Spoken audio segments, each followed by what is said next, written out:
Señoras y señores, muy buenos días. Gracias por estar con nosotros nuevamente en este segundo día del primer encuentro de innovación y normatividad en programas de detección toxicológica 2025, hoy 24 de octubre. Muchas gracias. Señoras y señores, pues vamos a dar inicio con nuestra tercera conferencia, donde se hablará del panel completo de control, perfil toxicológico y perfil clínico, para lo cual quiero darle la bienvenida y que me regalen un aplauso para recibir a la doctora Miriam Sánchez Castro, médico cirujano por la UNAM, con especialidad en medicina interna por la Universidad Autónoma del Estado de México, maestría en administración de hospitales y salud pública por el IESAP, doctorado de alta dirección por el CEPEM, directora de Hospital General de Zona número 68, 197 y del Hospital General Regional 200, coordinadora de programas médicos en la coordinación de unidades médicas de alta especialidad, titular del órgano de operación administrativa estatal Yucatán y regional Estado de México Oriente. Demos un fuerte aplauso y la bienvenida a la doctora Miriam Sánchez Castro. Y antes de iniciar, quiero también saludar a toda la gente que nos está haciendo favor de estar conectados con nosotros vía remota, por YouTube o Zoom, y su participación, ya que son más de 320 personas que se nos unen a través de estas plataformas digitales en México y 12 países más, a los cuales les damos la bienvenida y les agradecemos a la gente de Argentina, Chile, Colombia, Cuba, Ecuador, Nicaragua, Panamá, Paraguay, Perú, Puerto Rico, República Dominicana y Venezuela. Un aplauso para todos ellos también, por favor, si son tan amables. Bien, y sin más, por favor, damos la bienvenida a la doctora Miriam Sánchez Castro. Muy buenos días a todos. Un gusto estar aquí con ustedes. Gracias por la invitación, gracias por la confianza. Ahorita que mencionan mi currículum, ¿cuántas cosas me ha permitido Dios hacer? Y una de ellas es estar aquí con ustedes para darles un aspecto diferente. Yo sé que ustedes son especialistas en toxicología, pero el día de hoy yo vengo a hablarles del aspecto más que nada clínico de todas esas personas a las que sometemos a un estudio toxicológico.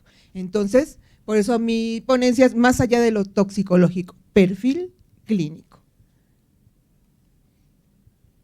¿Qué es lo que vemos en estas imágenes? Son tres: policías, ejército y custodios. ¿Qué es lo que vemos? ¿Qué me puede ayudar para hacer esta plática ágil? Personas. Entonces, personas. ¿Y por qué nos interesan tanto estas personas? Así es, son servidores públicos, en ellos depositamos nuestra confianza. Queremos que nos cuiden bien, que hagan su labor de la manera correcta, porque nos interesa el aspecto toxicológico de ellos. ¿Qué es lo que les hace si consumen algún tipo de drogas? ¿Qué es lo que les pasa? ¿Sé qué, perdón? Sí, no, o sea, ¿qué es lo que nos preocupa o por qué no queremos que ellos consuman drogas o que se alcoholicen? Se pierde la confianza cuando consumen drogas. Y si yo les digo que el tipo de obnubilación que tiene a nivel mental o en la capacidad motora uno de nuestros guardias que tiene más de 300 de glucosa y que se levantó a trabajar, entonces ese es el aspecto que les vengo a platicar. Entonces, no nada más tenemos que cuidar a estas personas que nos brindan un servicio, a estas personas que nos cuidan, de ese aspecto toxicológico, claro que es muy importante, porque ellos están en un medio donde pueden acceder fácilmente a esas sustancias. Pero también nuestro país es uno de los principales que tiene diabetes, hipertensión, obesidad, dislipidemia, y que todo eso hace que nuestra gente, que estas personas que nos cuidan no estén al 100 para poder brindar un servicio. Y como personas latinas, pues estamos mucho más expuestos por los horarios de trabajo que tienen, por la situación de la alimentación que tienen, más riesgo. Entonces, tenemos que cuidarlos no solamente del aspecto toxicológico, sino también en ese aspecto clínico. Les voy a platicar dos de las principales enfermedades, que son muchísimas, que ellos están más propensos y lo que nos puede ocasionar. Entonces, tenemos que verificar el cuidado de su salud, ¿sí? Entonces, en todos los aspectos. Como les comentaba, nuestros principales enemigos: obesidad, diabetes tipo 2, hipertensión arterial, dislipidemia y cáncer. Uno de nuestros pacientes o de nuestros empleados o nuestros servidores públicos mal controlados, que de repente está llevando un preso de alta seguridad y que tiene 180, 200 o 210 de tensión arterial, y le da un EBC, se desmaya y el preso se le escapa, ¿no? Entonces, no necesariamente consumió drogas, sino no cuidó una de sus patologías. Yo sé que se les hacen exámenes periódicos, pero en este tipo de exámenes que les hacemos no somos tan rigurosos como cuando les vamos a hacer un examen toxicológico. Si no nos interesa si la muestra de orina que nos va a dar, pues es la de él. En la muestra de orina podemos detectar glucosa elevada, podemos detectar proteínas que nos están diciendo que ese riñón está sufriendo por hipertensión, pero pues si nos trae la muestra de su hijo de 18 años que hace ejercicio, que está sano, no le damos importancia. La muestra que sí vigilamos es la que nos va a dar para el perfil toxicológico. Y otra de las situaciones altamente alarmantes en nuestro país, el cáncer. Se está viendo en personas jóvenes y a todos los niveles. Principalmente ahorita estamos viendo mucho cáncer de colon. Entonces también tenemos que empezar a trabajar en poderles hacer marcadores tumorales. Las mujeres, los principales cáncer, mama, útero, y el hombre en próstata. Entonces, para ir tomando en cuenta qué es lo que tenemos que empezar a valorar en nuestros pacientes. ¿Por qué lo estoy mencionando aquí? Bueno, porque es detección de tóxicos, podemos detectar glucosa, podemos detectar las dislipidemias, y para el cáncer podemos hacer marcadores tumorales o antígeno prostático en etapas tempranas, podemos tener el diagnóstico.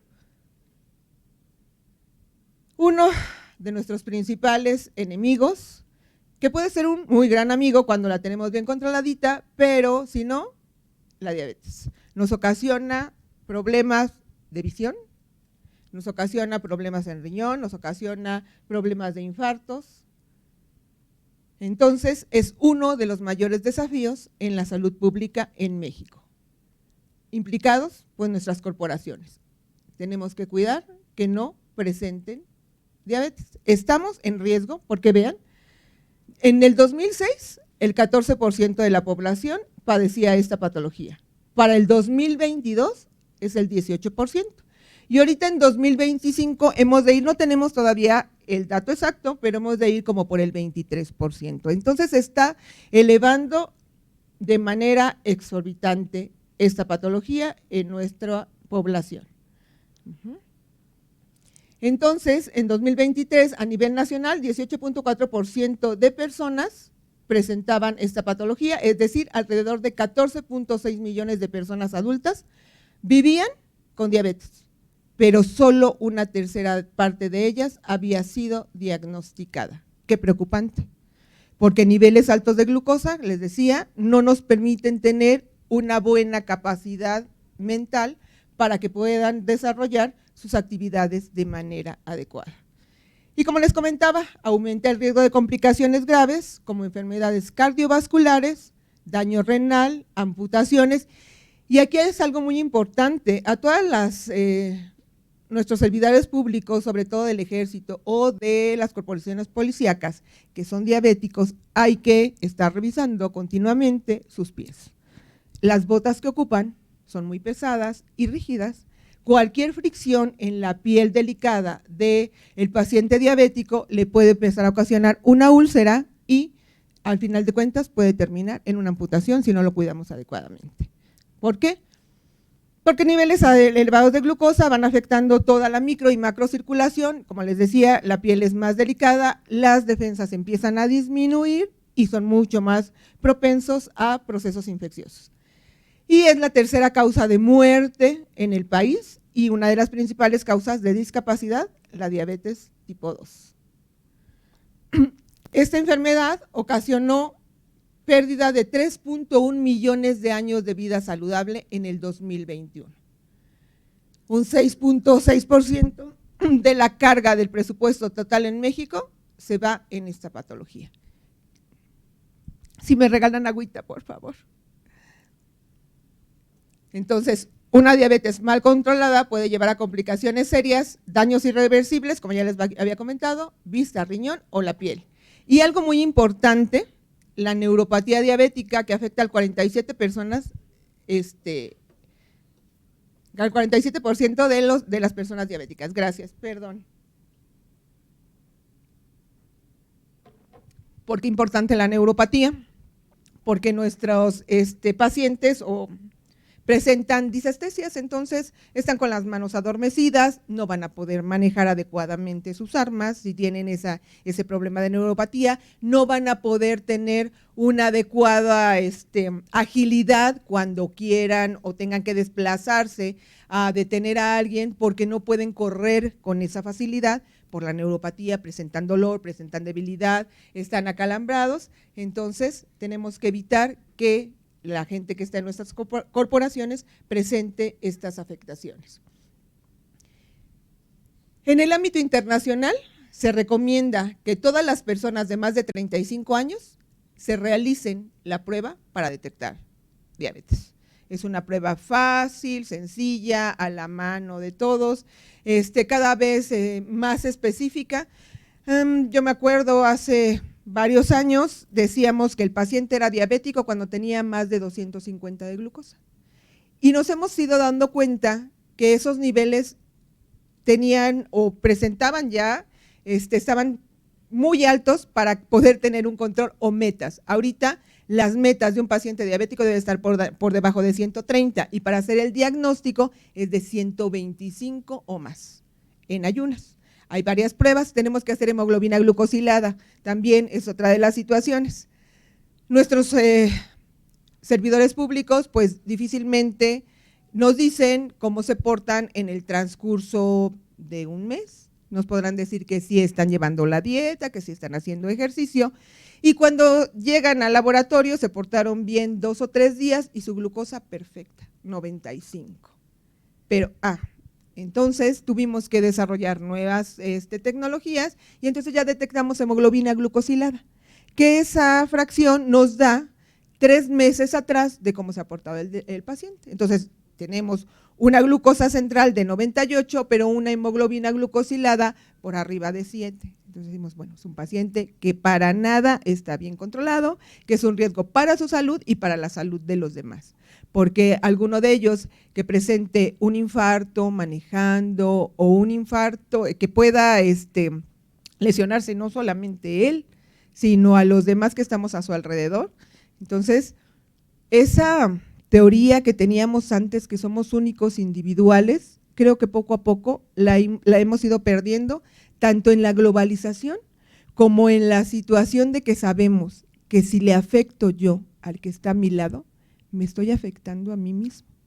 Esta vida es así, tan cíclica, tan circular, tan interrelacionada, que lo que yo haga de bien por la persona que tengo a mi lado o enfrente, la misma vida me lo va a regresar. Si yo te cuido de que no tengas alguna enfermedad, de que no te drogues, voy a tener un beneficio. Porque cuando te toque a ti cuidarme, que me libres de algún asalto, de que sí tengas bien custodiadas a las personas que tienen que estar tras las rejas porque cometieron algún delito, entonces ese cuidado que yo te doy, ese es el cuidado que me regresas. Entonces, la importancia de estar viendo todos por todos. Entonces, como les comentaba, internacionalmente 35 años. En nuestro país no nos podemos esperar hasta esas edades, porque como buenos latinos, pues somos mucho más propensos, nuestra alimentación nos ayuda y se recomienda que a partir de los 20 años estemos haciendo detecciones de glucosa, más si tenemos carga genética, padres, abuelos, tíos que presenten la enfermedad, nosotros somos más propensos. Entonces tenemos que estarnos vigilando. La prueba se recomienda una vez cada 3 años, no, en nuestra población una vez cada 6 meses. Aquí dice cada año si tienen algunos de estos factores, que la mayoría de nuestra población lo tiene, pero como les comento, esto es internacional, en nuestro medio cada 6 meses. Y algo que debemos de estar vigilando, que difícilmente lo hacemos, es que deben estar asistiendo al médico para tratar y controlar la enfermedad.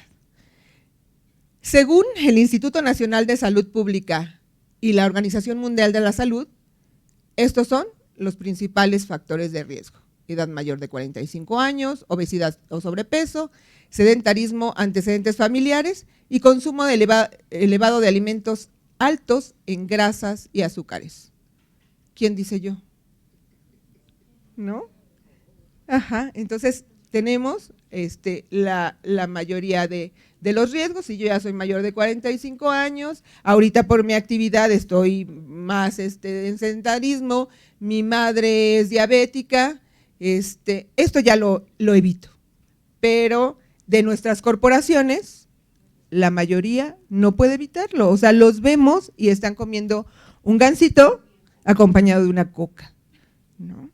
Entonces, lo cuidamos del alcohol, lo cuidamos de la cocaína, lo cuidamos del fentanilo, pero lo vemos que está consumiendo coca y gansito y eso sí no nos llama la atención, lo hemos normalizado. Entonces, por eso, la importancia de ver desde otro punto, ¿sí? En México, el control de la glucosa en nuestra población es bajo. Solo 1 de 4 personas diabéticas logra mantener en niveles en rangos saludables, que les decía que nuestra meta es por abajo de 130. La mayoría están como en 250 y como todavía no les ocasiona, están tan acostumbrados a esas cifras que no les ocasiona molestia, entonces ellos lo normalizan. ¿No? ¿Cómo está? Bien, doctora. ¿Cuánto da? Porque te tienen que monitorear diario su glucosa. ¿Cuánto tiene? Normal, como 250, como 200 y me siento muy bien. Algo que debemos también valorar, que los pacientes que tenemos en esos rangos, que están con mucho riesgo, empezamos a llevarlos a rangos normales y nos van a decir que se sienten mal. Y sí, es un descontrol, están acostumbrados a sus 200 de glucosa, cuando los llevamos a 130 o menos, no nos podemos permitir que tengan menos de 90, eso sí, porque si no caen en hipoglucemia, se empiezan a sentir mal. Entonces si tenemos al vecino, al amigo, al compadre que nos diga no, mejor voy a regresar a mis 200, hay que decirle que eso es pasajero. Ajá, como el amor, solo dura un tiempo. Ay, qué mala eres, Sánchez. ¿Qué es lo importante? La prevención. Es crucial para frenar esta epidemia. Nos preocupó mucho COVID, nos preocupó mucho influenza, porque veíamos que la gente se moría inmediatamente. Nuestro paciente diabético no se muere inmediatamente, se va muriendo poquito a poco, y es una realidad. Le van cortando un dedito, le va fallando el riñón, le ponen un catéter para dializarlo, y así va acabando su vida. De repente ya no se acuerda bien de las cosas, porque también tiene aterosclerosis cerebral, entonces no hay que dejarlo pasar. ¿Y qué es lo importante? Pues evitar que llegue a ser diabético con la prevención. Yo lo mantengo con una dieta adecuada, que haga ejercicio y lo estoy monitorizando, y en el momento en que me dé cuenta que sus cifras de glucosa empiezan a elevarse, le empiezo a dar tratamiento, tenemos muchos nuevos medicamentos que utilizamos en las personas prediabéticas. Y así garantizo tener una corporación policíaca, miembros del ejército sanos por mayor tiempo. En algún momento van a debutar con diabetes, tenemos esa carga genética, sí, pero hay que tratar de que sea lo más lejano posible. A lo mejor ya cuando se vayan a jubilar, que ya se vayan a poder cuidar de sí, que ya no pongan en riesgo a nadie más. Entonces, súper importante la prevención con la detección oportuna. Como les decía, a partir de los 20 años, olvidémonos de esto de cada 3 años, que es lo que dicen internacionalmente, mínimo una vez al año y cada 6 meses aquellos que tengan factores de riesgo. Si ya les tocó la de malas y si son diabéticos, su monitoreo constante para garantizar que estemos en metas. Entonces, el esfuerzo del sistema de salud y el compromiso de la sociedad, de todos y cada uno de nosotros, es la lucha contra esta epidemia, así como la lucha contra las drogas, la lucha contra la diabetes. Entonces, esto ya les había comentado, los criterios diagnósticos y las cifras que debemos de tener como meta. Entonces, aquí el comercial, el nuevo laboratorio que están a punto de inaugurar, que está bien lindo, que no lo conozco, pero espero conocerlo y que va a tener estas pruebas. Y no solo estas, sino muchos más. Y en la segunda patología que les voy a platicar rápidamente para no aburrirlos, porque comprendo que no todos son médicos, a mí me fascina lo que hago y lo que estudio, son las dislipidemias, ¿sí? El tener colesterol, triglicéridos altos nos puede ocasionar muchísimas enfermedades y podemos detectarlo de manera adecuada en un laboratorio. Entonces, en el contexto mexicano, las dislipidemias son altamente prevalentes y las enfermedades cardiovasculares van de la mano con ellas. Por eso, cada vez más infartos en personas jóvenes, igual que en la diabetes. La importancia especial, el diagnóstico, para poder tenemos un diagnóstico oportuno y entonces empezamos un tratamiento inmediato. Hay muchas más generaciones de medicamentos de última generación que realmente nos mantienen controlados a los pacientes. Hay tratamientos que ya es de una inyección cada 6 meses, ya no tiene que estar el paciente diario tomándose la pastilla, es algo que les facilita la existencia, ¿sí? Y les hace menos complicado su tratamiento. Entonces, tenemos que tener controladas las dislipidemias y por ende la reducción del riesgo cardiovascular. Esto lo debemos de tener siempre presente. ¿Por qué? Porque a diferencia de la diabetes, las dislipidemias, no nos dan síntomas hasta que ya el paciente tiene una enfermedad vascular cerebral o presenta un infarto o angina porque las arterias están ocluidas. Hay algunos que de repente les da así como que calambres en el brazo o en las piernas y les tomamos estudios y nos damos cuenta que tienen colesterol o triglicéridos altos, pero normalmente no. Cuando llegan al hospital con dolor abdominal importante, porque ya los lípidos que tenían tan altos les ocasionaron una pancreatitis, es como se dan cuenta. Entonces tenemos que estar monitorizándonos nosotros y a las personas que están en las corporaciones.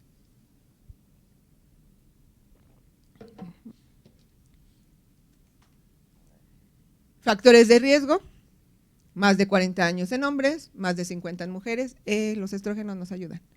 Familiares con enfermedades cardiovasculares o dislipidemia, igual, dieta rica en grasa, sobrepeso, sedentarismo, tabaquismo y padecer diabetes, hipertensión y enfermedades inflamatorias como cuáles, como el lupus, es una de las principales que cursa con dislipidemias. Cifras nada más para que tengamos así un rango de cuánto es normal, que no las vamos a ver ahorita, pero lo importante es esto. Un flujo sanguíneo normal, un vaso adecuado y un flujo sanguíneo obstaculizado por la placa de ateroma formada de colesterol. Esta plaquita está decente. Hay placas que prácticamente obstruyen toda la luz del endotelio. Entonces, por eso, de repente vemos caer al paciente ya tuvo un EBC isquémico, se tapó una de sus arterias del cerebro. La medicina va creciendo a pasos agigantados para el tratamiento. Ya no solamente se le realiza trombolisis o cateterismo a los problemas cardiovasculares o a los pacientes infartados, también ya se hace cuando tienen enfermedad vascular cerebral, pero lo que debemos hacer nosotros, o lo que nos toca, pues es prevenir. Por más que le vaya bien, por más que hayamos dado medicamento para que ese trombo se quite, ese coágulo que se formó y vuelva a irrigarse bien el cerebro, deja alguna secuela. Por mínima que sea, deja secuelas. Entonces, es lo que debemos de evitar, caer en esas situaciones. Entonces, las manifestaciones clínicas de la enfermedad cardiovascular aguda, los síndromes coronarios, los infartos y los cerebrales pueden ser isquémicos, agudos o crónicos. Y debemos de estar cuidándonos de ellos. Cualquier dolor en el pecho no lo dejemos a la deriva. A veces es una isquemia crónica que nos hemos dado cuenta de que nuestro personal tiene dislipidemia y que está a punto de infartarse. El dolor, aunque lo normalizamos, el dolor no es normal. Cada que nos duele algo, el organismo nos está avisando que algo tiene. Y nada más como breviario cultural, el orden de frecuencia, las dislipidemias son la hipoalfa-proteinemia, la hipercolesterolemia, la hipertrigliceridemia. Entonces, para esto hay que estarnos realizando estudios, no solamente colesterol total, sino sus fracciones. Durante la última década, la prevalencia de la mortalidad cardiovascular asociada con dislipidemia y factores de riesgo se ha mantenido hasta el 20.8%, y sobre todo en los hombres. La mayor cantidad de, bueno, ahorita ya se está equilibrando, pero anteriormente eran más hombres los que están en nuestras corporaciones que mujeres. Y entre las principales causas de mortalidad cardiovascular, cardiopatía isquémica, los infartos, también los pulmones se infartan y tienen tromboembolia pulmonar, insuficiencia cardíaca, cardiomiopatías y enfermedades cardiohipertensivas. O en aumento, las enfermedades también cerebrovasculares.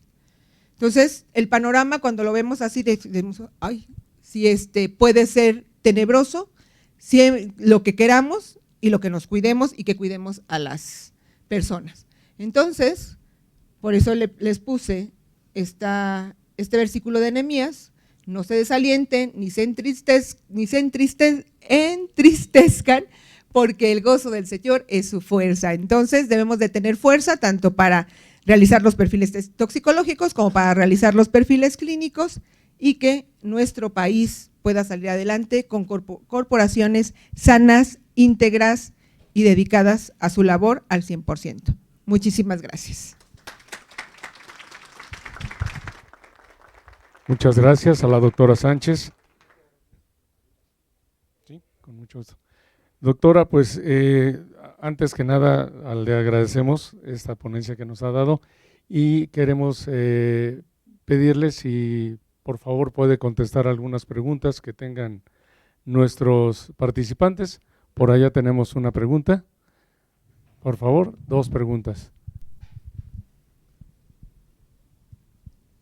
Gracias, Alexandra.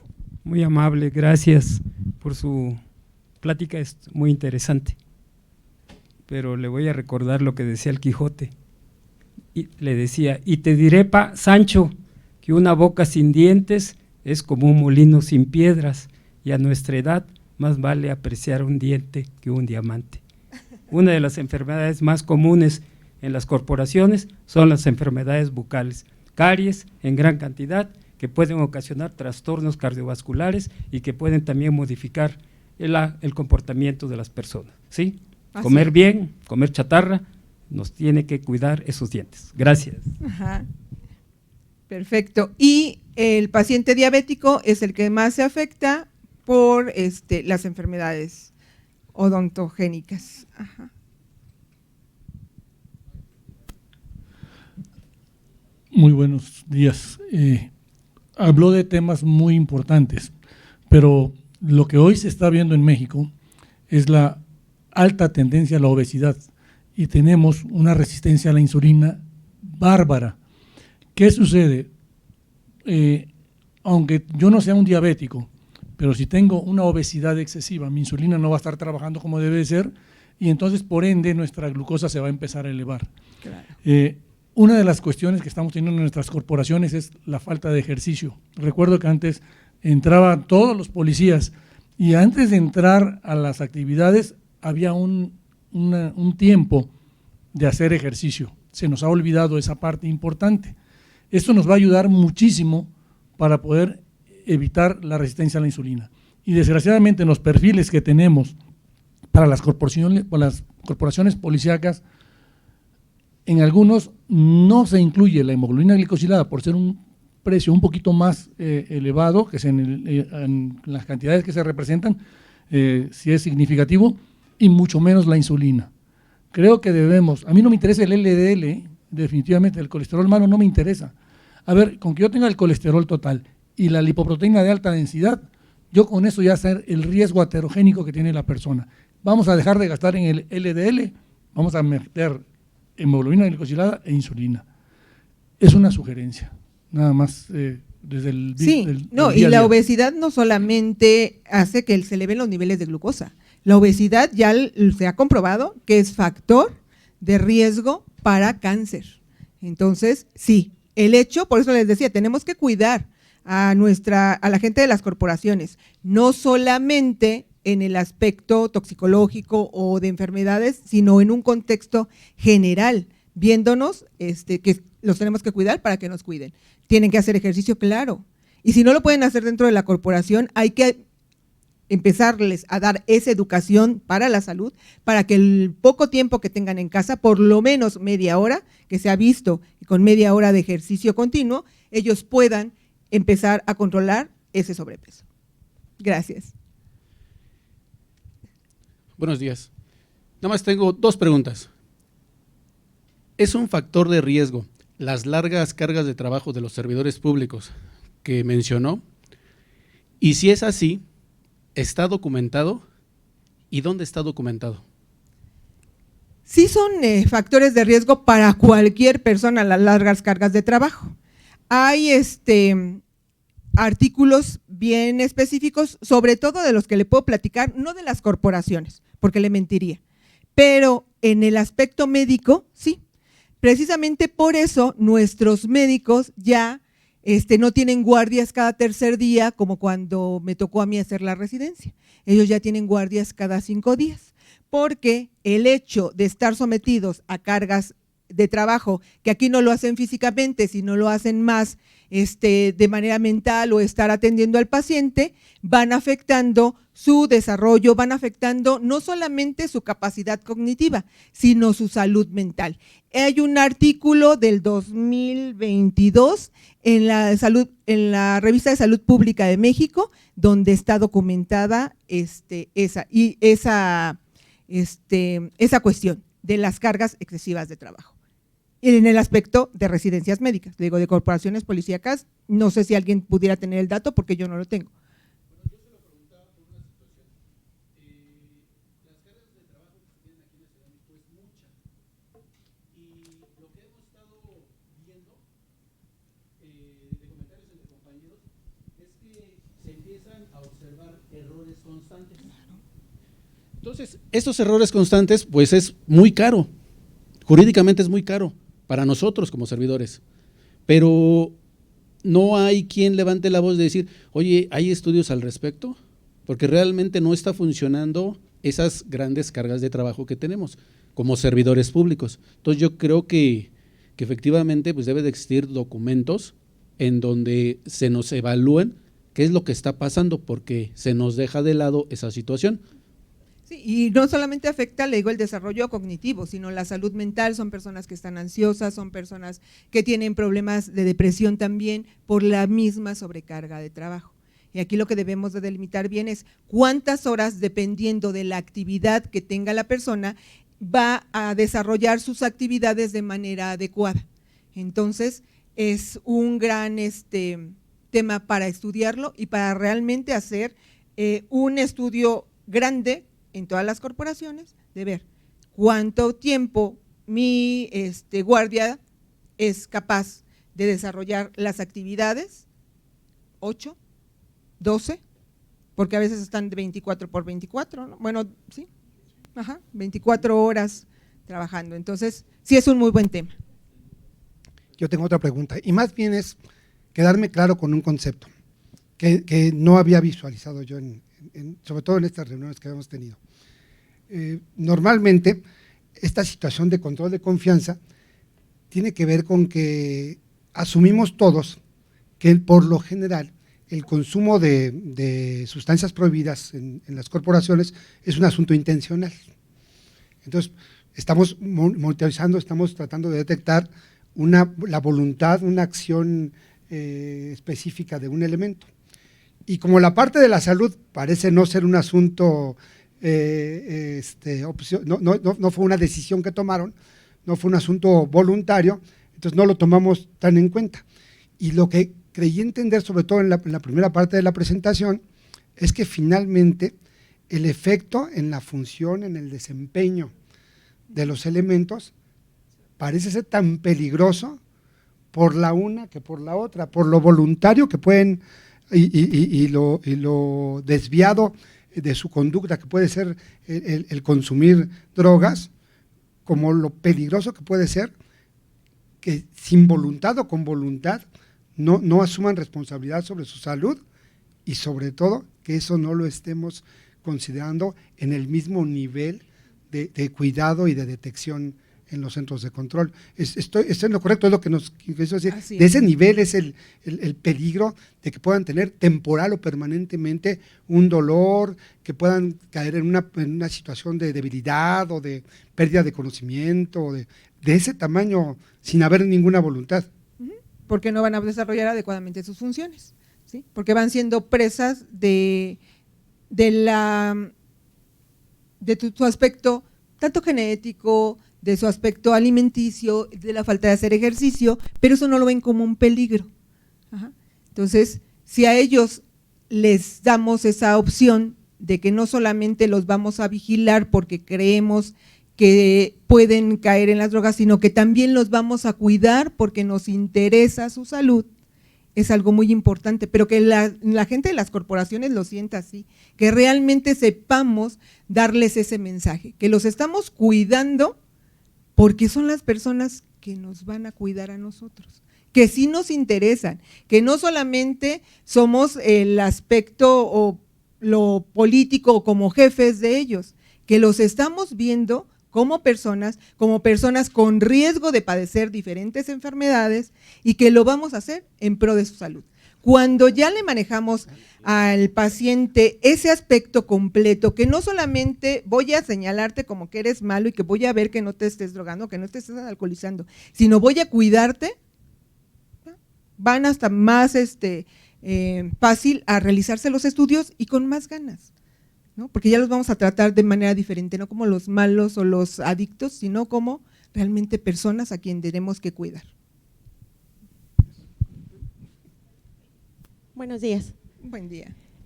Doctora, yo, a lo mejor quiero saber un poco su opinión respecto al tema de, en este último año hemos visto mayor prevalencia en enfermedades tanto de diabetes como de hipertensión, el uso de benzodiazepinas, de medicamentos controlados para ansiedad, depresión, en general todos los medicamentos antidepresivos, hemos visto mayor prevalencia en estos, además de medicamentos, por ejemplo, como la pregabalina, gabapentina. Entiendo que hay medicamentos que se utilizan para las neuropatías en caso de el descontrol de su glucosa, pero hemos visto efectivamente este caso de que no llevan un plan de tratamiento continuo, que han tratado de desapegarse por sus horas de trabajo, porque no les permiten tener acceso a sus consultas médicas frecuentes. Entonces se ha hecho el mal uso de estos medicamentos dentro de control de confianza. Sí. En ese aspecto sí me gustaría saber su opinión acerca de si está prescrito por un médico y el no estarlo, qué consecuencias nos puede llevar a corto plazo y a mediano plazo este tipo de uso de medicamentos. Sí, es cuando tenemos que cambiar el chip. A veces no dejamos ir a nuestro elemento a realizarse estudios clínicos o que algún médico le prescriba porque pensamos que perdemos horas hombre, perdemos tiempo, pero perdemos más dinero cuando ese elemento tiene complicaciones como la que comenta usted, neuropatía, y pues porque a la tía, a la vecina le dieron la gabapentina, él se la empieza a tomar.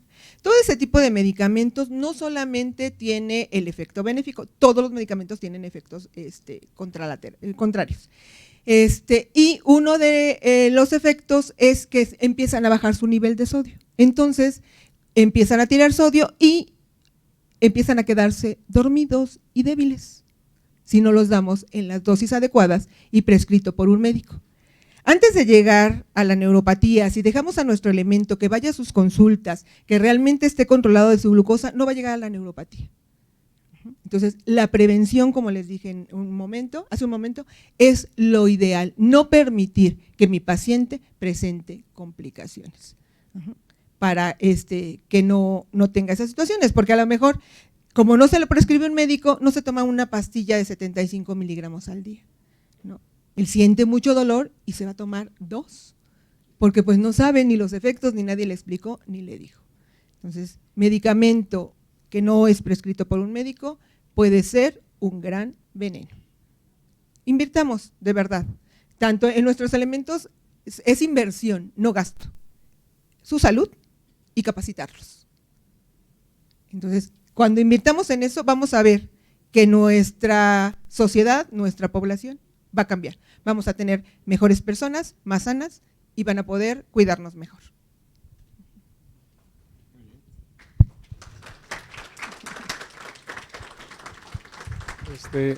César, ¿me podrías permitir hacerle una pregunta a la doctora? ¿Sí? Por favor, discúlpeme. Usted comentó en su ponencia la cuestión de una inyección que se da cada 6 meses en un momento dado. ¿Existe ya en el sector salud público pues ese medicamento y se receta? Sí, ya lo tenemos. Tiene igual que ser prescrito por un médico, este medicamento se da cuando tenemos a veces falla en los primeros, atorvastatina, pravastatina, y entonces ya damos este medicamento que le comento, o si su perfil clínico lo justifica también. ¿Por qué lo damos como segunda opción? Pues estamos en sector público, claro. Entonces es más caro, pero ya lo tenemos. ¿Sí? Sector salud lo tiene. Porque si no, seguimos tomando la metformina y de ahí no pasamos, ¿no? Metformina es para diabetes, que le digo es para dislipidemias. Ok, muy bien, muchísimas gracias. César, sí. Doctora, primero que nada, pásale por acá, por favor. Muchas gracias. Creo que para todos ha sido una visión distinta a la que hemos observado en estos días. Muy agradecidos que se haya dado el tiempo. La verdad, aquí todos apreciamos mucho este momento y le queremos dar un reconocimiento a nombre de toda la audiencia del encuentro y de GEM Services, la empresa que nosotros representamos. Muchas gracias. Un aplauso, por favor, para la doctora. Gracias, el aplauso para la doctora Miriam Sánchez Castro por parte de GEM Diagnostics.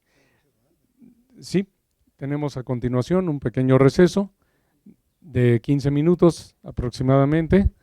Vamos a tomarlo para que puedan ustedes pasar a tomar agua, a tomarse un cafecito.